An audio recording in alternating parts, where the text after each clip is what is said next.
and welcome one and welcome all, old and new viewers alike. If you are brand new to this channel and you've just stumbled across me, I am very glad to have you here. And if you are an old friend, welcome back. Welcome to this, the 49th episode of the Sockmatician podcast. My name is Nathan Taylor, also known as Sockmatician, right here on YouTube, also on Ravelry, Instagram and Twitter. How are you? It's a little later than I normally record. It's 4:20 in the afternoon and it is Thursday the 20th of July, and I've been a busy boy in the last week, mostly all condensed into last weekend. I've got so much to tell you and lots of things to show you, and I'm very, very excited about it. So how's your week been? Oh really? Oh, I'm sorry to... Oh, that's okay. But that's good. Yes? Well, that's what I would have said. Oh, no. No, never that. No. Honestly, wow, that's amazing. And all sorts of other reactions to things you might have said in that gap. It's a bit rainy here today. I know the light is still ridiculously bright on my face. Last night and the night before, well, particularly the night before, we had a massive, massive thunderstorm.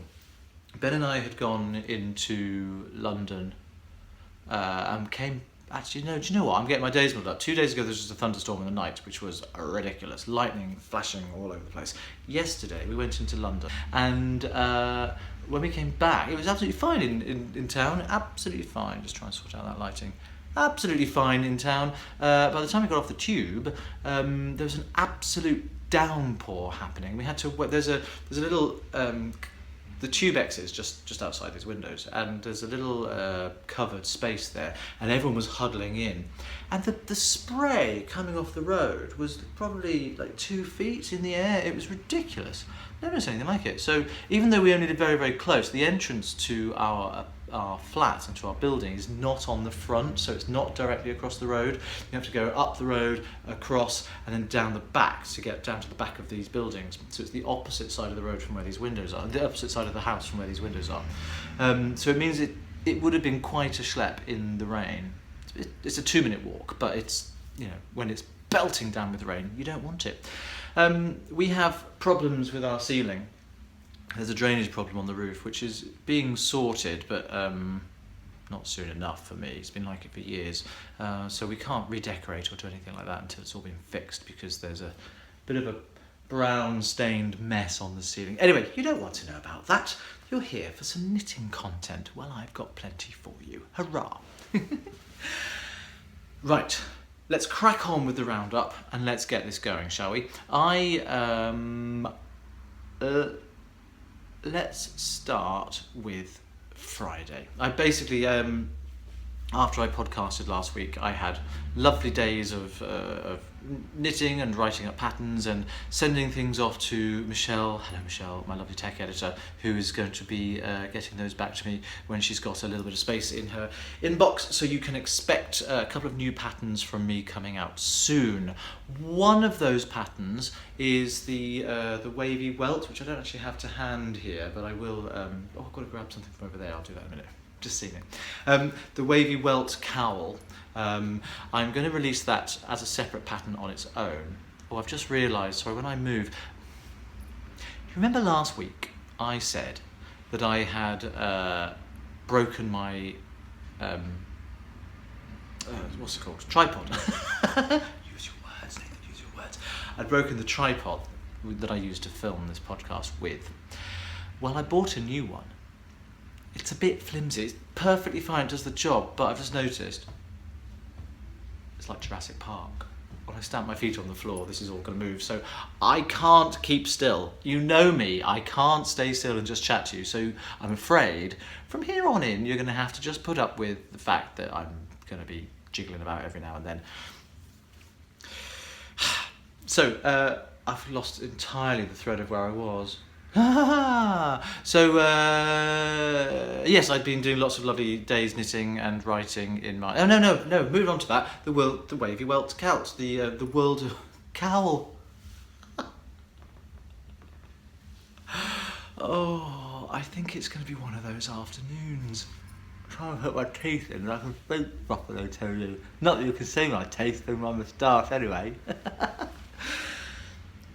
The World of Welt cowl is coming. I'm going to release it on its own. I am actually working on a hat to complement it, so they will be available as a set. What I'm going to plan to do is I'm going to release them as 2 separate patterns, and if you buy the 2 together there will be a discount. Now panic not if you have already bought the cowl at its full price. I'm going to find out a way of making sure that you will still get the discount applied when you purchase the hat as well, should you wish to do so. So that's that. The other exciting pattern, there's another one which is going to be the Twisted Soul socks from the M cowl recently, tarting that up, putting the photographs in and releasing it as one pattern rather than part of the M cowl, so that's on its way as well, although I think most people who are going to buy that have already done so, so that's just for general admin purposes. And the other pattern that's coming out, very excitingly, is the Il Barato scarf. Again, I don't have these things here to hand because I wasn't really supposed to be talking about them, that wasn't the plan. That's the one with the 4 different colours. Now, here's the thing. Now this is very, very exciting. I have been in consultation and talks with Larissa, who is the dyer behind Travel Knitter. Now I used her yarns, 4 of her fantastically saturated, beautiful colours, to knit my version of the Il Barato scarf with, and she and I are collaborating to create some kits for you. Now there will be 4 different kits available. She and I have got together and we've looked at the different colours that she has in this particular base, and we've put together 4 kits that we think will really, really show the scarf off to its best advantage. So that's been my input as a designer and her input as a dyer. So hopefully those sets of 4 colours will work really, really nicely. One of them is the same colours that I use, so if you do want to make your scarf the same as mine, you absolutely can do. And there are 3 others, some that are a little bit more sort of like bright and sort of a bit more bubblegummy, if you like, one that's sort of dark and broody, and one that's like it's like a bonfire night. I'm really, really excited. We're going to name those kits and name those colourways, and we're going to sell those with the pattern. So you'll be able to go, it won't be through me, it'll be done through Travel Knitter's website, and she and I will sort out the finances between us, but you'll buy the kit with a download code for the pattern, and you can have it. It's going to be amazing. And don't worry, my across the Atlantic buddies, Larissa ships worldwide. So just whatever the shipping is, that's down to us. You and she can sort that out between you. But that's going to be really, really exciting. So that's going to be in the next couple of weeks. With a bit of luck, that'll be out and ready for you before I go to the US on the 9th of August. How exciting! So that's that. And that's what I was mostly working on last week in and around in my lovely new office, which, thank you for all your comments, by the way. I really, really appreciate that. I thought I'd let you into my bedroom, which is kind of a bit of an intimidating thing to do sometimes. I know you're used to seeing all of this, not this, this. And that's absolutely fine, but sometimes taking people into sort of the inner sanctum of your domestic paradise, it's a bit weird. But I wanted to show you, and people seem to like seeing it as well. And I've had lots of lovely comments about how they like the desk and how they like it set up, which is brilliant. I will say this. Now, I was messaging Dan. Sorry, Dan of Bakery Bears fame. Hello, Dan. Hello, Kay. Brace yourself, Kay. I'm going to shame you now, but only a little bit, because I think it's really funny. I was messaging Dan, and he was watching that episode, and they were talking about seeing The Office, and Kay said to Dan, he relayed it to me, Kay said that she wanted to come round and help me tidy up the bedroom, to which I responded something along the lines of, golly, it's tidier than it's ever been, that's why I allowed it to be seen on camera. And apparently when Kay read that, it made her feel really bad. Kay, honestly, It's very, very funny. If you had seen what that bedroom looked like prior to me doing the tidy up to build the desk, you really would have been horrified. That's when I could have done with you coming round. Honestly, believe me, you'd be more than welcome. Any help tidying up is very welcome here indeed. Oh, Kay, I love you so much. And as you know, Kay, Dan and I are two naughty little schoolboys when we get together, so it's no wonder that we sometimes gang up on you a bit. Anyway, moving on. So let's get to Friday last week. I had a wonderful day on Friday. I was asked by my good friend Simon, for whom I do all the singing waiter events. He asked me if I was free to sing at a charity concert that he was putting together. He does this every year. It's a charity-based thing. I don't actually know what the charities were. I know those. I think Cry was one of them, which is a very, very important charity. Something that I feel very closely linked to. It's I couldn't remember what it actually stood for. Cry stands for Cardiac Risk in the Young, and 5 years ago, I lost a good friend to sudden cardiac arrest. He was 31, I believe, at the time, and a very fit, healthy man, clean living, lovely, lovely chap. And I know that Cry were very useful charity for his parents at the time. So I was really, really pleased to be able to take part in this, knowing it was partly for Cry. There's another charity as well, which I never actually heard the name of, so I'm sure it's another worthy cause.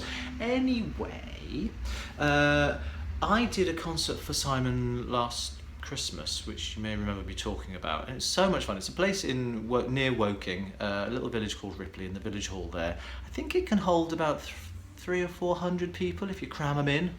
Boy, did they cram them in. It was amazing. So this was a bigger concert than the one I did at Christmas, with more people, some of whom I knew and some were new to me. There was a lovely girl called Kathy, who doesn't work as an actress anymore, but she was in Fosse. I think she's done Chicago as well, and has done lots of shows in the West End. There was Sorrel Marsh, who is the sister of Siobhan, who's Simon's wife. Siobhan was also singing, as was Simon. Sorrel has just finished doing the alternate Donna, the lead role in Mamma Mia in the West End.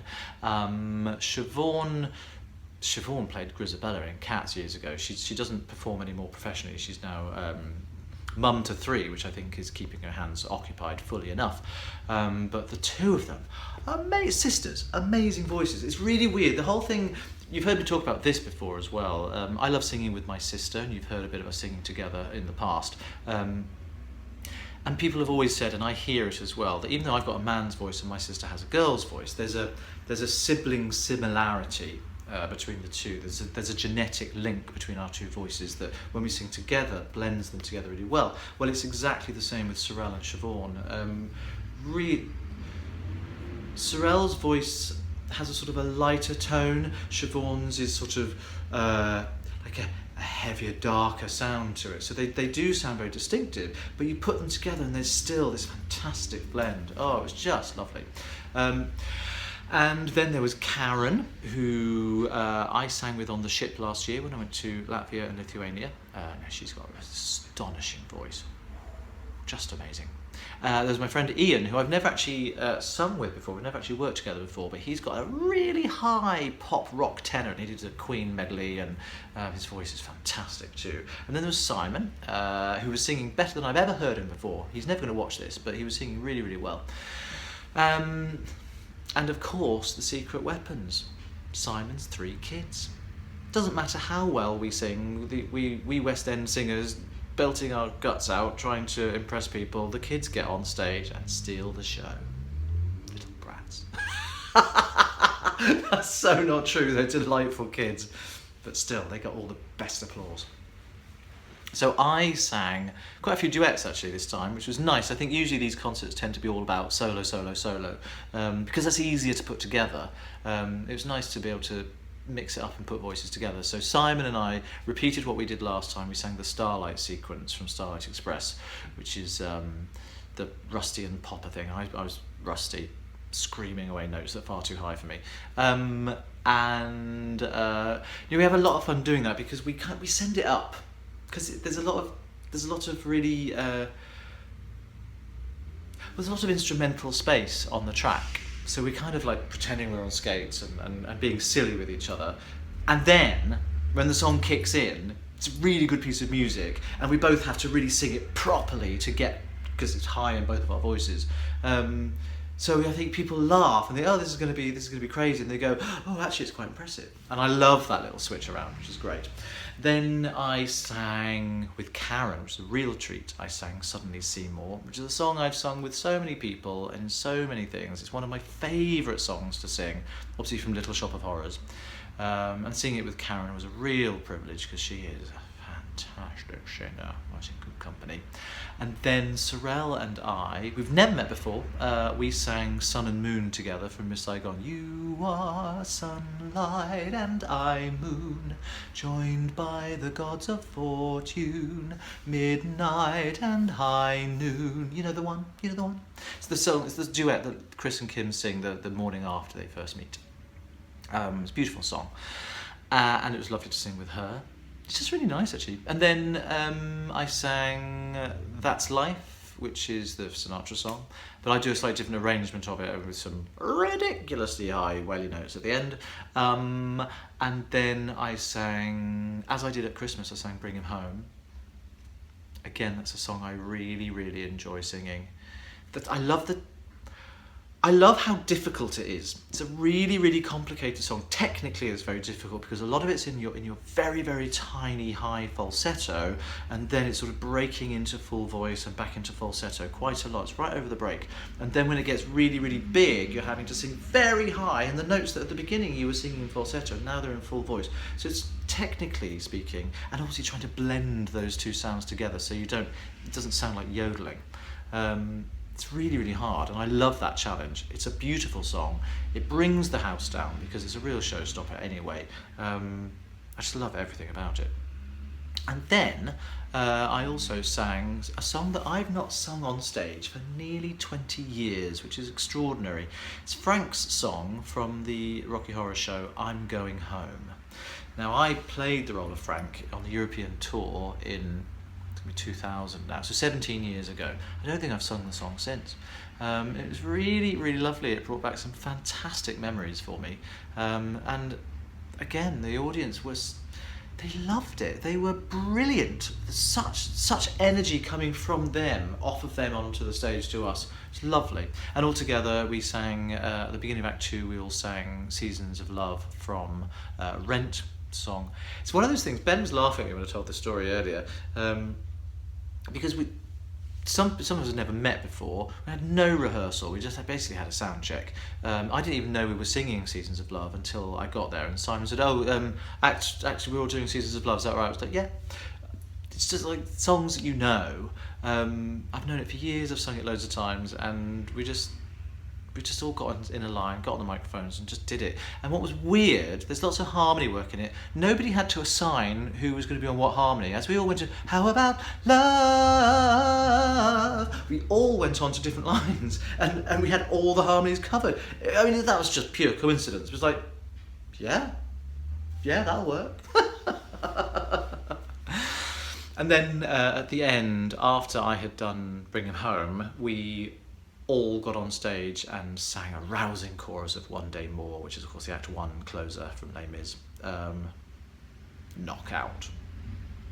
Brilliant. Audience loved it, I loved it, I had a great time, and it was for a very good cause. What is not to love about that anecdote for me? So then, moving on to Saturday was Pomfest. Well, Pomfest was Friday and Saturday, but I was obviously doing the gig on Friday. So on Saturday, I took a chance and went along to Pomfest. I went on my own. I hadn't planned to meet anyone there. Obviously, I knew I'd see a lot of people that I know, but I knew that was going to be the vendors. I didn't know if I'd know anybody punter-wise like me. Excuse me, just having lunch.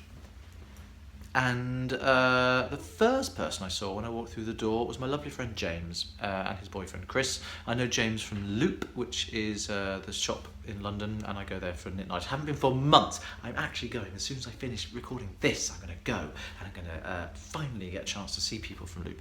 But I saw Chris there, James and Chris, and had a nice chat with them, and then I bumped into Tina. Hello Tina, if you're watching. Tina is, for those of you who don't know, she's the co-moderator of my group. She actually set up my group on Ravelry a few years ago and is one of the moderators there, just me and her. And we hadn't seen each other for a little while because she wasn't able to make our last craft and cake meeting, so that was nice. And then Pomfest was really charming. It's very small but perfectly formed. There's a really nice selection of vendors there, some that I knew, some that I didn't.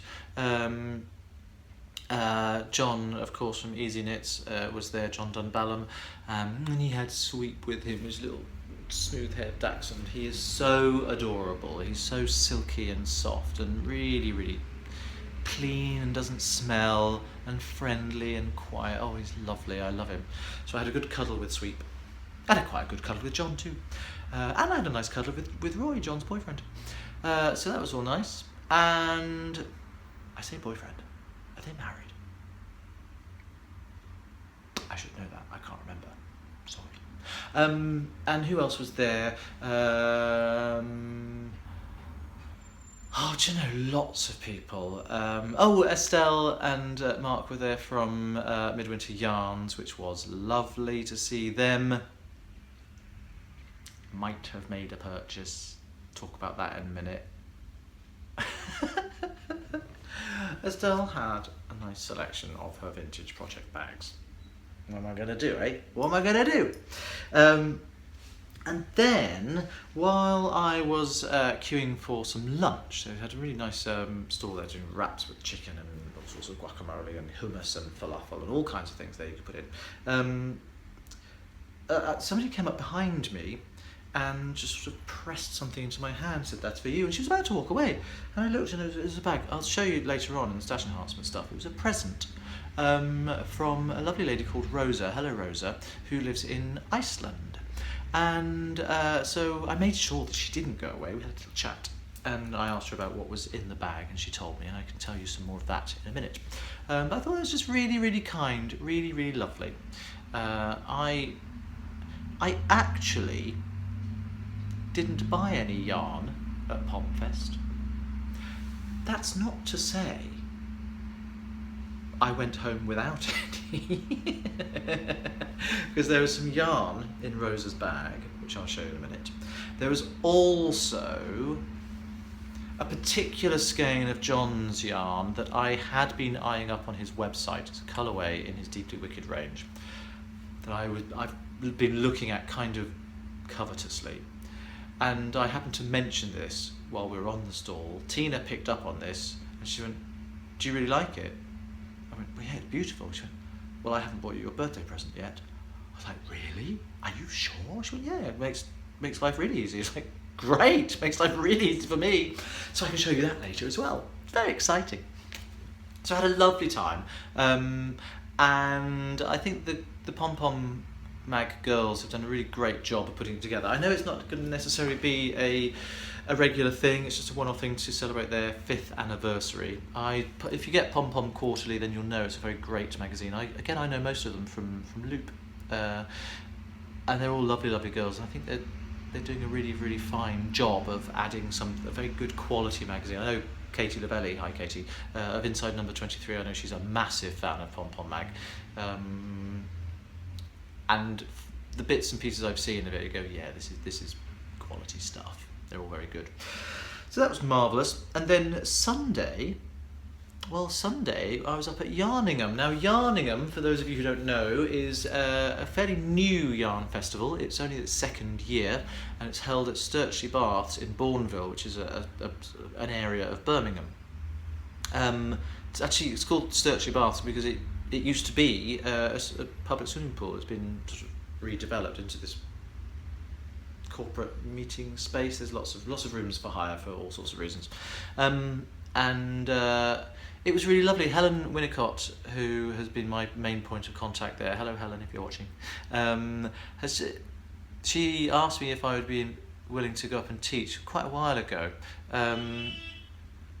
And she's been brilliant, actually. It's really, really nicely put together, nicely organised. Again, it's quite small, but I think they're hoping to move to bigger premises for next year, which will be brilliant. I think they could absolutely do with a bit more space and a few more vendors. Well, room for a few more vendors. It's not that they seem to be lacking at all. No, quite the opposite. They're all the room was beautifully dressed with yarn and vendors everywhere. Anyway, I arrived, I drove up there. I wasn't going to drive, I was going to go on the train, but it also turns out to be the same day as my nephew's 19th birthday party. So I thought, well, if I go on the train then I can't get to my sister's house, but if I go in the car then I can drive on to Cheshire afterwards, because Birmingham was kind of just over halfway, 2/3 of the way to my sister's house. I thought that would make life a lot easier. So I got up there and I was teaching my demystifying double knitting class, which I have to say is proving ever more popular. I'm always happy to offer different classes when I go and teach in various places, but it seems to be that's the one that everyone wants. And you know, I love teaching it, I absolutely do, so I'm very happy to teach that one again and again and again, as many times as necessary. If people start getting bored with it and want something else, then there's the advanced DK class that I do. I've got other things sort of drifting around in my head, things that I haven't yet taught, but classes I know I could put together quite well. But it is all about the demystifying DK at the moment. And we had 10 lovely ladies. There was Sandra and Lucy and hello Lucy, I know you watch, and Ruth and Janet and Jeanette. Hi Jeanette, and Janine, and who haven't I said? Barbara, and I'm now a bit stuck. But there were lots and lots of people, and they all came in, and as usual, there's that sort of that nervousness at the beginning of a class when people aren't sure if they're going to be able to get on with the technique, and then there's the sort of the brain falling out of their ears bit a bit later on when things go, and then suddenly that moment where it just goes, and everyone's there double knitting. Oh, I love it. I really, really love it. We had Janine was the only one who actually finished her coaster during the class, but I know that several others have gone on and finished theirs since. Oh, Janine, I didn't say hello to Janine in my other group. Hi, Janine. Your picture's here. Look at that! Gorgeous. And I know from conversations I've had with her since that she's planning to take a DK scarf as her holiday knitting project. Yes! You're mine. So that was really, really successful. And then I was wandering around. I didn't have very long afterwards. There's only about an hour left of the marketplace, and there were lots of people there that I wanted to see and talk to. One of whom was Jess from Ginger Twist Studio. Now you may remember that when I went up to Edinburgh in May, not for the festival, but to teach the volunteers from the festival, that we went to Jess's studio, and I didn't get a chance to meet her at her shop. Didn't get a chance to meet her, but I bought some of her beautiful yarn. And so we finally got a chance to touch base, and she knew who I was, I knew who she was. We'd never actually met, but she's lovely. If anyone's ever met Jess, she's just utterly adorable. And also up at Yarningham was my very good friend Tanya, also from my Loop group. I mean, the Loop group seems to have spawned a whole lot of people who have really become something. Tanya is the knitting Swede. Of course, I forgot to delete last week's episodes and ran out of storage. Anyway, Tanya, as I was saying, is the knitting Swede dyer, and she does some beautiful, beautiful things. Really, really lovely. So it's just all around, it was really, really lovely to talk to everybody, and I did some sort of, over the weekend, did some business chatting and networking as well, and talked about some projects that might come to fruition later on this year or next year. So it was all very, very useful and thoroughly enjoyable. Driving on from there up to my sister's, there's quite a few. I'm going to just change the camera angle if you don't mind. There was quite a few of my family members there. There was my sister and her husband, my two nieces, nephew, one niece's partner and child, Renee, my great niece. Then there was Lewis's girlfriend, my dad, my stepmother, my mum and her partner, and me. So it was quite a gathering, all family based, really, really lovely. Stayed over. The next day I drove my stepmother Liz back down to my stepsister's house because they sadly had a funeral to go to the day after that. And it seemed silly. Liz had bought a train ticket to London. I said to my dad after Liz had gone to bed the night before, I said, so you do realise I am driving to London at the same time that you'll be taking Liz to the station. You'd have to drive her to the station out of your way. She'll have to get on the train into London, get on the tube out to Vanessa's house, who'll have to come and collect her. I said, I'm driving and it's not really far out of my way. I'll just drop her off door to door. So that's what we did. And it's odd actually. I don't think I've ever had that much time just alone with Liz in knowing her for nearly 30 years. More maybe, I mean, no, about 30 years I think, and there's always been other people around, or it's been shorter periods of time, but we had 3.5 hours to chat, and it was actually really nice. I thoroughly enjoyed it. And that takes us to Monday, and now it's Thursday, so the last couple of days have just been about trying to get on some more knitting, some design work that I can't show you, and trying to do various other things, and that's kind of the roundup. So let's get into community, shall we?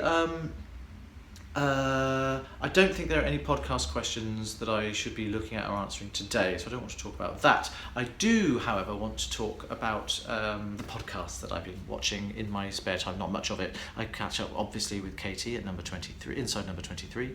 Dan and Kay, always. Tilly Trout, yes. Pownitz, yes. Sweet Tea, No Shade. I'm enjoying their podcast. I haven't seen them in the last week, but I said it was flimsy. I genuinely don't know what happened there. I'm going to have to try and put you back in and hope that doesn't happen again.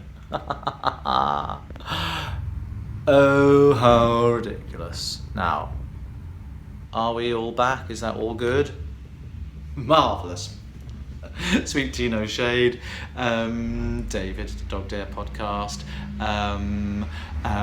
Who else have I been watching? A little bit of Danny at Little Bobbins. I drop in there every once in a while, which is lovely. Maybe that's it. Expect my life. Now let's see if this will work. For some reason, the clip that's holding the phone just keeps going and it's like forcing the phone out. That's terribly, terribly annoying. Let me try and sort this out properly once and for all. Anyway, I think shouldn't be talking about that, so let's move on to something entirely different. And this is an insert that I filmed later, but I'm squeezing it in here because I knew I was going to forget to talk about something, and actually it's really, really important, and I'm so excited about it. I can't quite believe I didn't put this into the main section. But anyway, here it is, as we were watching it in the main section. Community style again. There is something coming up which is really, really very exciting, and I could not be more thrilled about it. My very good friend John Glenn, who many of you will know as Beardy Cheel of the Beardy Cheel knitting podcast, is organising something rather special. If you follow his podcast, you'll know that he's just come back in the last couple of months from a holiday on the island of Rhodes in Greece. Having had a lovely, lovely time, he thought, wouldn't it be idyllic to get a load of knitters out here for a week for a holiday knitting retreat? Well, it's happening. It's amazing. I mean, some of the photographs look so gorgeous. I'll edit some in that he's showing me here. They are extraordinary, and I've never been to Greece before, and so I couldn't be happier. I'm going, and I'm going to be teaching. I'm going to be teaching some of my double knitting classes. So, it is now open for booking. For full details, head to beardycheel.uk, not .co.uk, just beardycheel.uk, and go to the Knitting Retreat 2018. It's going to be held in the last week of May, leading into the first couple of days of June, but the last weekend of May. All the details are on there, and the details of cost are on there too. Now, this is not just open to knitters, it is open to knitters partners as well, because obviously if you're going to make such an excursion, you may not want to be away from your partner for so long. You might want to combine it with your yearly holiday. So there are various rates available. Again, all details will be on there, so I'm not going to quote those now, but there's one particular rate for 2 knitters sharing a room, who will take part in the classes which are included. It's an all-inclusive holiday, by the way, so the costs of the classes, your food and accommodation, and the excursions are all in. The only thing you need to worry about, because people may be coming from different places in the world, is getting yourself there. And flights to Rhodes are not that expensive, certainly not from the UK. Yes, the cost for 2 knitters sharing a room who would be part of the classes and the excursions. There's a price for a knitter who's having a room to him or herself. Yep, him or herself, and including the classes and the excursions. There's also the cost of a different cost for a couple who want to go, where only one member of the couple is a knitter. So only one person will be on the classes, but both people will be able to go on the excursions should they choose to. So that's really, really exciting. It's a lovely way of doing it. I think John's thought that through very, very well in terms of catering for people to bring their partners as well. And also it means that some of the partners may all get together and form their own clubs and do their own things while we knitters are off doing our thing. So the 3 teachers who are confirmed, I don't think there are going to be any more. It's me doing some DK, John himself, who's going to be teaching some shawl construction, and Ellie from the Skein-Deer podcast. Now, I'm not quite sure. I'm assuming it'll be something to do with stranded work, but that she's doing, but I may be wrong on that. I'm not sure if that's been confirmed yet. She's very, very good, very, very clever, so it will be fabulous, whatever it is she does. And I cannot wait to meet her at long last. I know I've got to wait till next May. So that's going to be really, really exciting. Booking is now open. I know some of the places have already been taken and snapped up, so don't hang around. If it's something you want to do, head to beadiedshield.uk and check it out. And that will be, oh my goodness, so exciting. Knitting in the sun. There's looking at the itinerary that John's got planned, there's plenty of time for relaxing. It's not just knit excursion, talk class. It's not all about that at all. It's about a real holiday where people who share the same interests can all get together, get to know each other, and have a really, really fantastic time enjoying knitting in the sun. So if you're interested, contact John and book it and take my class. How exciting. Anyway, back to the main podcast. I want to go into What's Tatt? And I know it's a very, very popular thing and you enjoy hearing a little bit about the tattoos I have on my arms. So today I'm actually going to be talking about 2 of them. 2, that's right, 2, not 1 but 2. And they're linked. One of them is this one here. Now, it's not the number 69. Dan, it's not. It is, in fact, the little symbol for Cancer. Now, Cancer is my birth sign. I'm born June the 30th, so that makes me very much an early boy Cancer, and an early Cancer boy. And I don't want to go into the astrology of it, so I can whip through this because I like it. I actually have the Chinese symbol for Cancer tattooed on my ankle, which I think I've shown you before.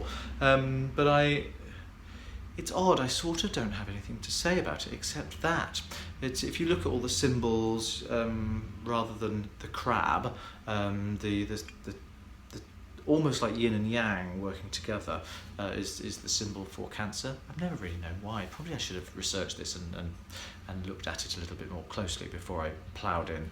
The other one linked to that is this little blue one, this little fella here.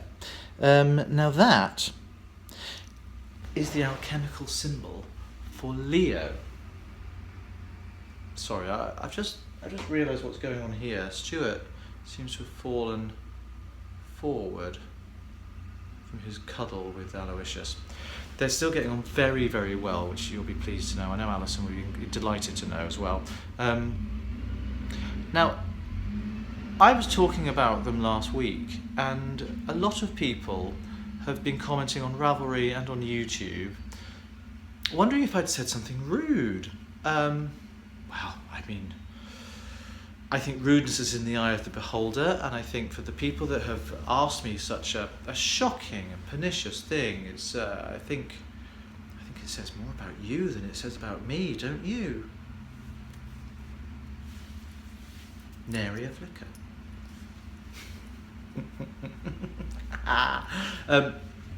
So the reason I have Leo on my arm as well is because my husband is a Leo. He's very much a Leo. He's the 8th of August, and he is, I think he had like 4 of his planets are also in Leo. I mean, he's properly Leo on every level. And I've never been one for thinking it's a good idea to get someone's name tattooed on your body. Because with the best will in the world, and obviously I don't want this to happen, but relationships do end, and then you're stuck. So I didn't want to put Ben's name or incorporate that into my arm, but I wanted in some way to nod towards it, and that seemed like a really, really nice way of doing it. So I've got Cancer there in the green, and Ben's Leo there. And actually, if I bend my arm like that, they can become quite close. They can be quite friendly. A little bit further away if I go that way, but they can be nice and friendly that way. So that, for everybody who is interested, is this episode's What's That?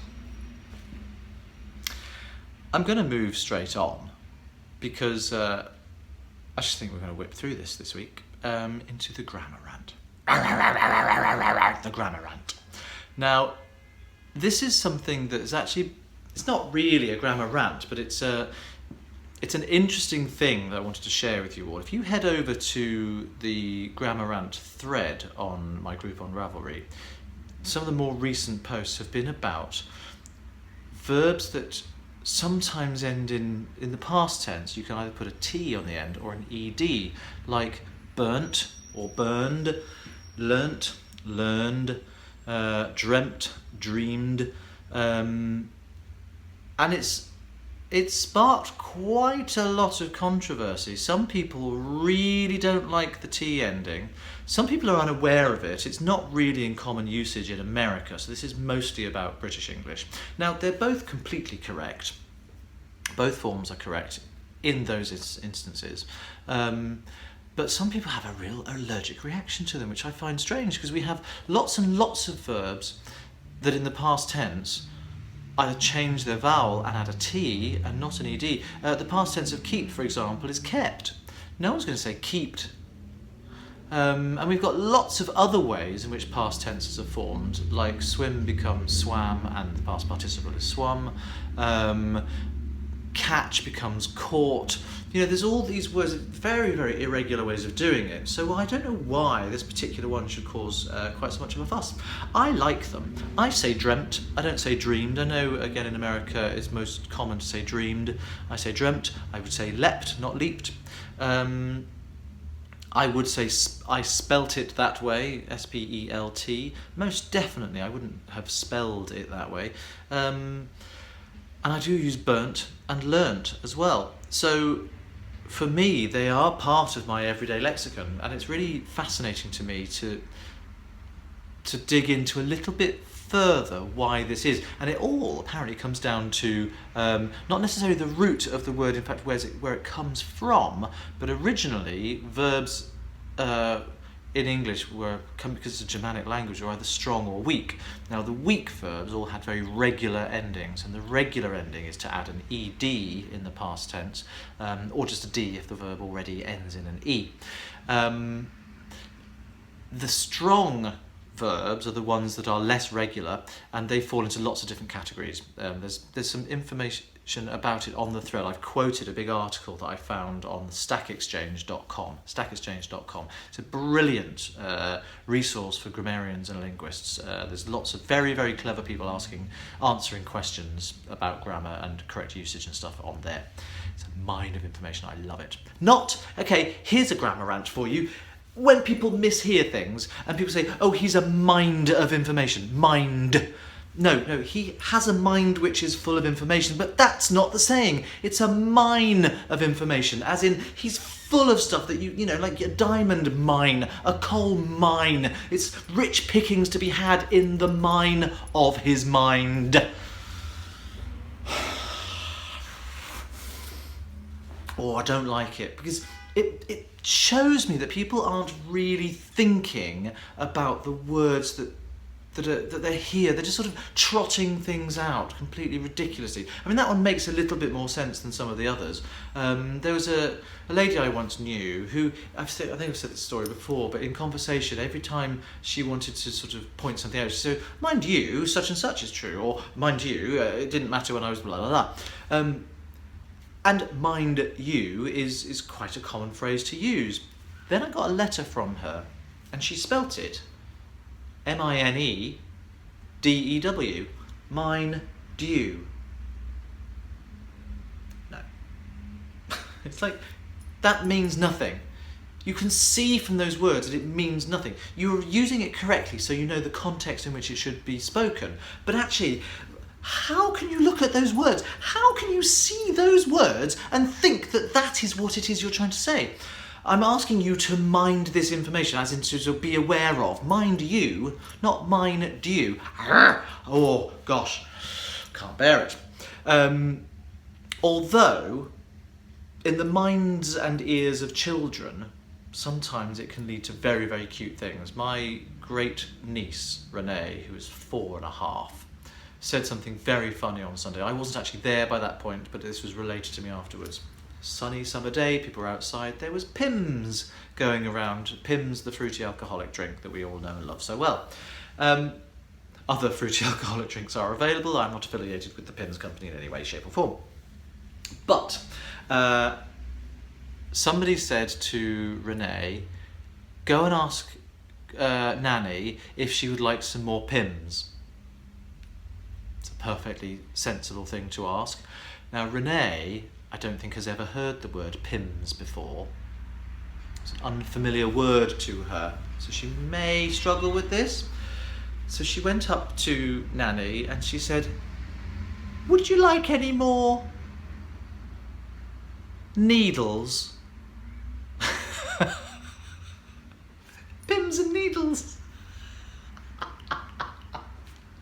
It was the cutest thing. But the joy of that is you can actually see her thought processes. She's never heard the word Pimm's. She probably processed that as pins. Couldn't remember it, but she knows pins and needles. I'll go with needles. Adorable. Absolutely adorable. I've completely lost the thread of what I was. Oh yeah,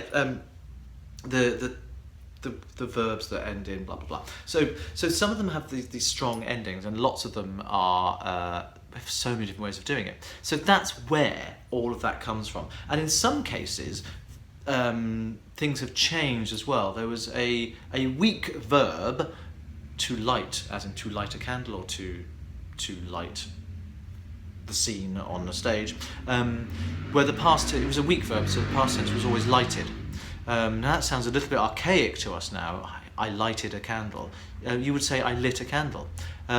It's odd that that was a strong ending which crept in a couple of centuries after the word came into common uses as light and lighted. Sometimes it goes the other way, and dream was always a strong verb, and the past tense was always dreamt. I dreamt it. And then people started using the word dreamed as an alternative, and it's taken great currency in America and has now become the way of doing it. Now these verbs with the T endings are a little bit less common even in British English. They are perfectly acceptable, even though some people don't like them.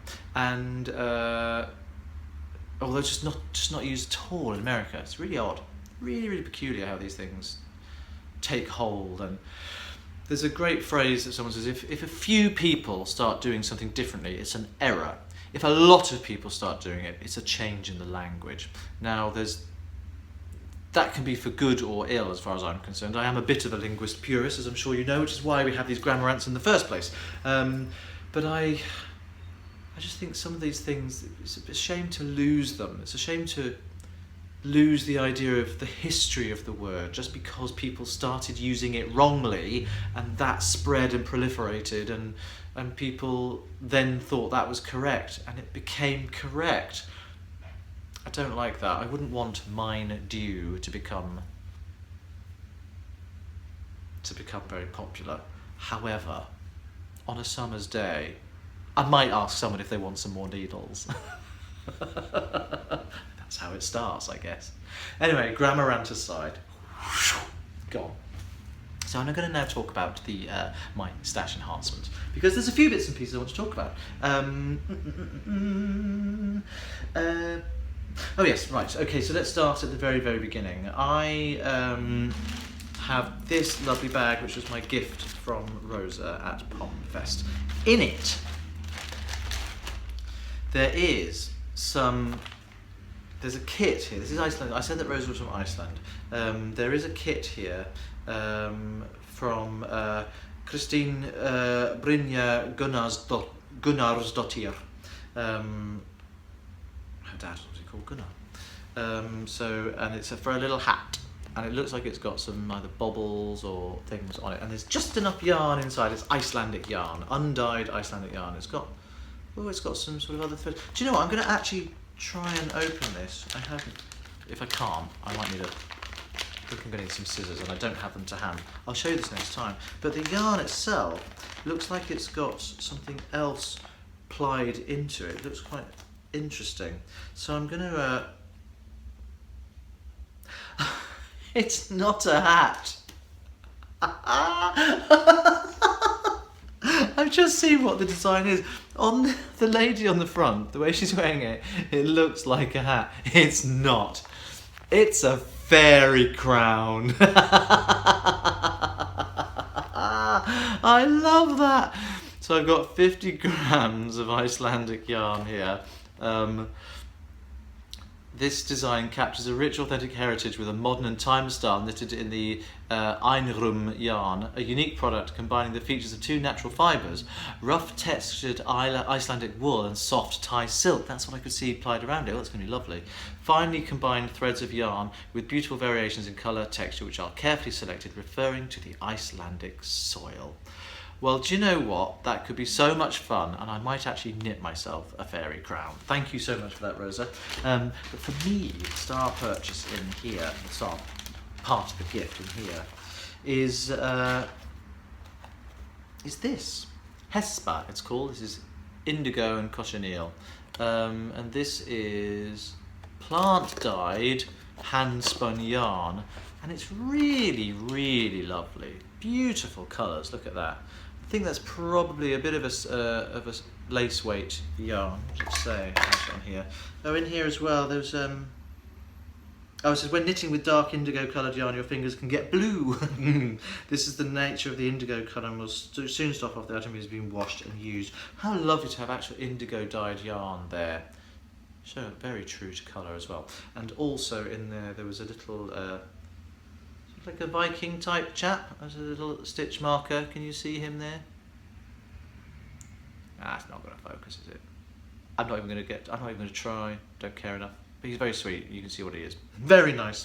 And that's lovely. Of course, Ben can't touch it. I don't mind it. It's a bit toothy. Not going to lie.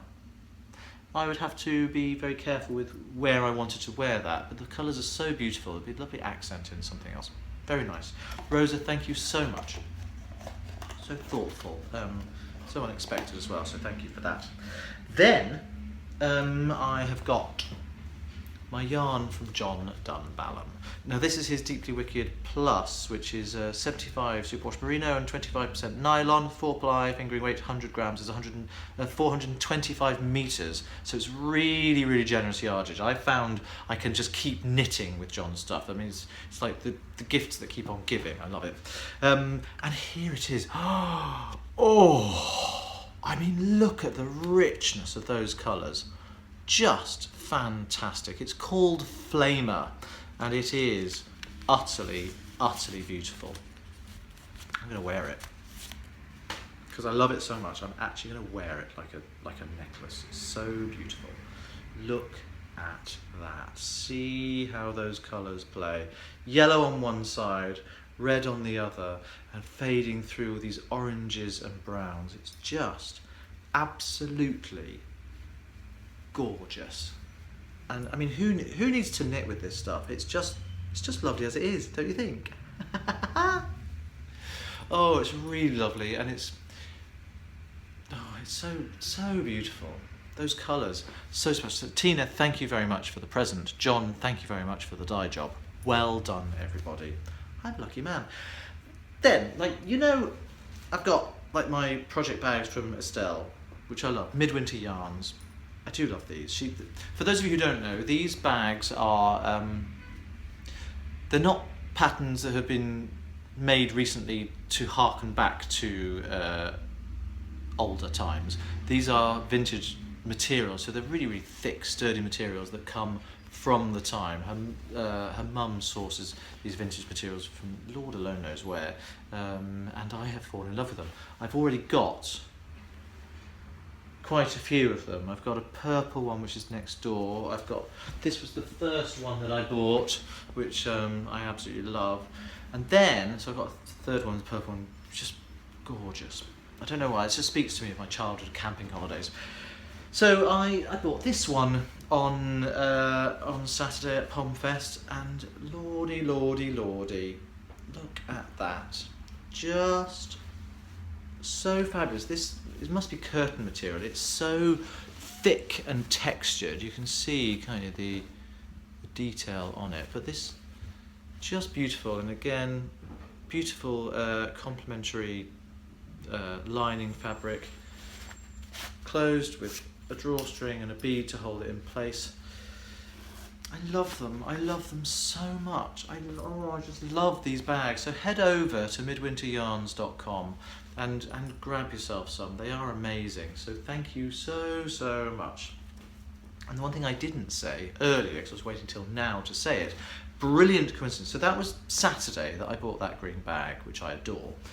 And then on Sunday, when I was at my class in Yarningham, lovely Jeanette, hello Jeanette, hi, how are you? At the end of the class, she just very sort of discreetly handed me a little bag, which had, this is for you. And in it was not only some lovely hot chocolate, because she knows I like drinking hot chocolate, and some delicious green and black dark chocolate, which is the Maya Gold, which I know I just love it, the spicy orange and gorgeous, because she knows I like dark chocolate too, which was enough of a gorgeous, wonderful gift. Also, Jeanette, you spoilt me, you really did, was one of Estelle's bags. How amazing is that?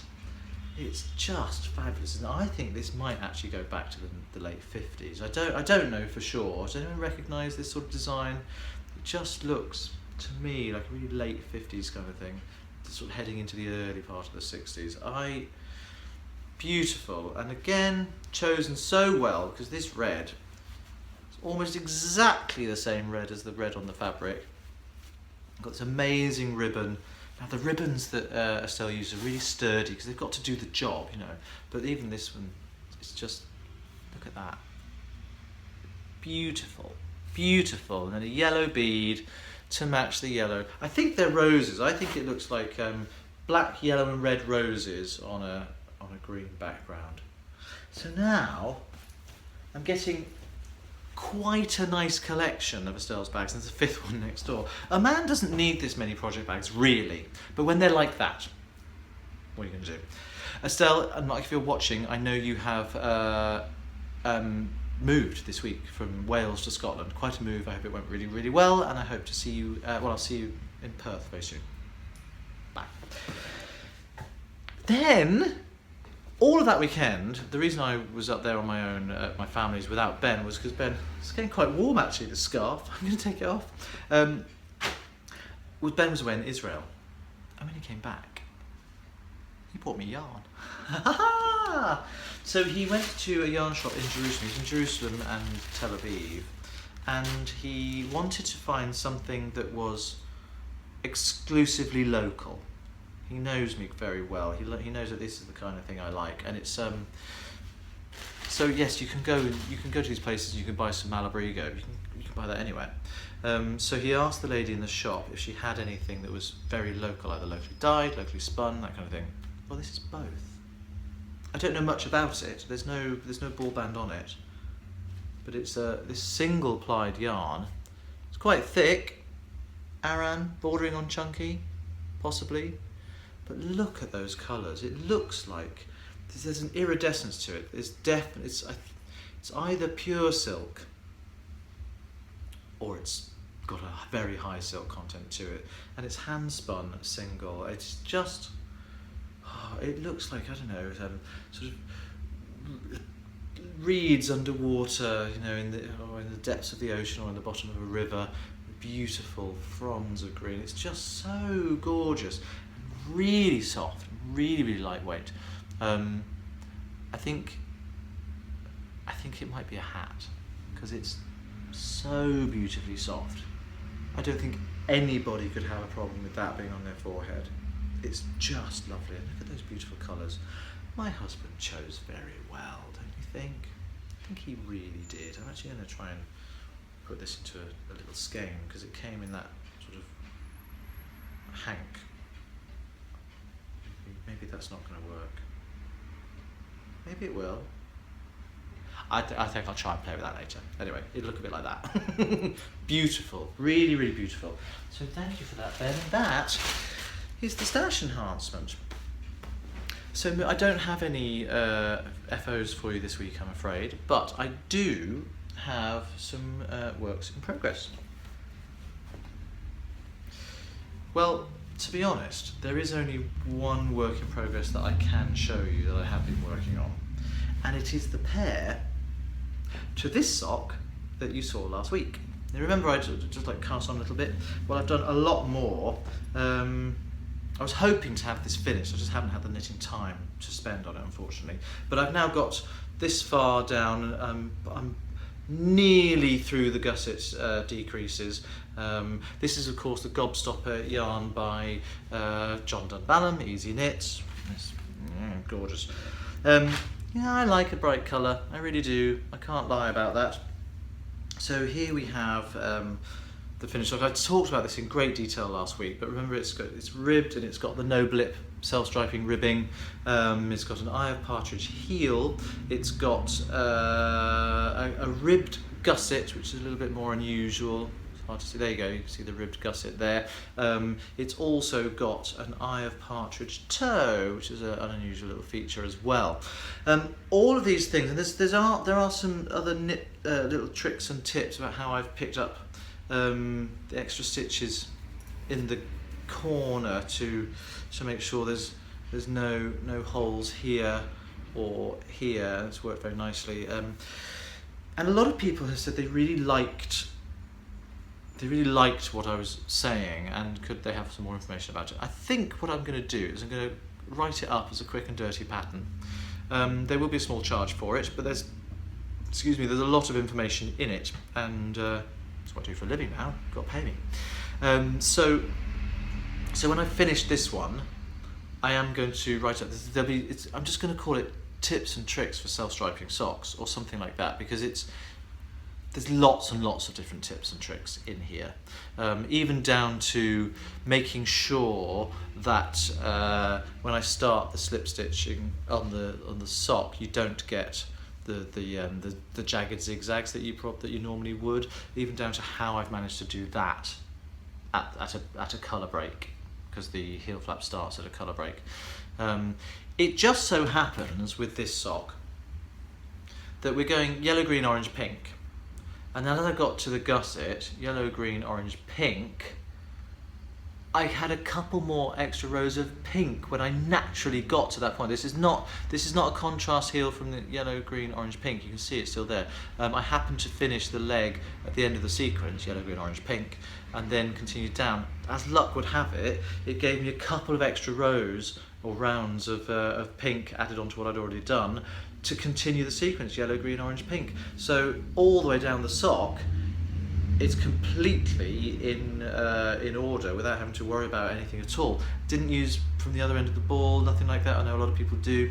And then on this sock, we are staying very, very much engaged, and even over the longer pink rows and then the shorter following rows. Hang on, there you go, look, it's pretty much bang on. I'm so pleased with this. There's 9 rows, usually about 6 rows per stripe, there's 9 of this pink. There's also 9 of pink on the other one, so my tension is really good between this sock, which is lovely, between this sock and the other one. So I will be writing this up. I don't know when I'll get around to it. I've got a lot on at the moment, and I'm going away soon, so it may not be any time this side of the summer. It might be into the autumn. But if you are interested in the tips and tricks for self-striping socks, there's going to be quite a lot of information in here, so it will be worth a few pounds to invest in it. And I hope you will enjoy what you learn inside. So, that is actually my only real whip. I've been working on, I'm afraid I haven't had a chance to go back to my Nahani River knitted tank top. Or in fact my scarf that I started and showed you last time. But I have been doing a lot of knitting for some design projects which I've got going on, some magazine commissions which I can't talk about at the moment and I can't show you, so there is more going on. I'd have to keep it to myself, I'm afraid. And that's basically it. I'm looking forward to a few days of just being able to sort of knuckle down and get some of the design work. I've had a few problems with one of the designs, just with gauge and so, because it's about knitting in different directions from just round and round socks, but just not going round and round. In a way, the construction is, it's not the same. It's a little bit as unusual as the Twisted Soul socks, which I like. I really like. I like doing something unusual and different, but I'm a little bit concerned that because of the angles of which I'm knitting certain things in different directions, that it's going to be difficult to get the right fit. So I've had to go back to the drawing board a few times. I think I've hit on a solution now. Of course, the problem with knitting, there's no problems with knitting. Knitting's just fun, of course, but you know, before you write, don't write in. The problem I find with knitting, the only downside really, the only time I resent knitting speed is when you want to try something out. You can't just go, oh, what about this? Nah, won't work. You've got to do quite a lot of, excuse me, you've got to do quite a lot of time trying it out before it gets to a stage where you can go, oh, that doesn't work. And maybe 4 hours knitting in, and it's like, oh, and then that. I mean, it's not wasted because it's all useful stuff, because you'll learn more about it next time. It's just, for next time, I mean. But it can be quite demoralising, and particularly on this one, because I've got a deadline coming up, and I need to get this fixed. But I will persevere and I will make it happen. And I am going to sort of call this a day now, because I think it's probably long enough. And I want to wish you happy knitting. I want to wish you a happy summer if you're in the Northern Hemisphere, and enjoy your knitwear if you're in the happy summer if you're in the Northern Hemisphere. I don't think I said that right. And enjoy your knitwear if you're in the South. And I will see you next time. So now, while this podcast episode is indeed a finished object, remember, life is a work in progress. Just take it one stitch at a time. Till next time, bye-bye.